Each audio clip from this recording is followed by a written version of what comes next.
বাংলা মাধ্যমিক বিদ্যালয় বিষয় ইসলাম শিক্ষা প্রথম অধ্যায় পাঠ শিরোনাম ইমান। ইমান বলতে আমরা কি বুঝি? ইমান শব্দের অর্থ হচ্ছে বিশ্বাস করা, অর্থাৎ ইমানের তিনটি শাখা রয়েছে। প্রথম হচ্ছে মুখে স্বীকার করা, অন্তরে বিশ্বাস করা, অনুযায়ী আমল করা।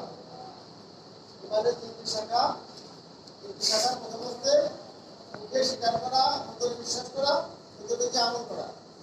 তাই তো এবার ইমানের এরকম বলা হয়েছে যে ইমানের তিনটি শাখা যদি কোনটা বাদ যায় তাহলে সেই ইমান তার হতে পারবে না। তাই তো এখন ইমানের মৌলিক বিষয় কয়টি? 7টি। আমানতু বিল্লাহি ওয়া মালাইকাতিহি ওয়া কুতুবিহি ওয়া রুসুলিহি ওয়াল কদরি খায়রিহি ওয়া শাররিহি মিনাল্লাহি তাআলা ওয়াল বা'থি বা'দাল মাউত।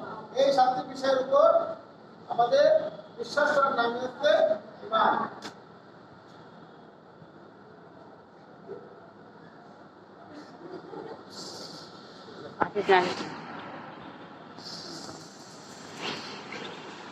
এই 7টি বিষয়ের কোন একটা আমরা অবিশ্বাস করি তাহলে আমরা মুমিন হতে পারবো না।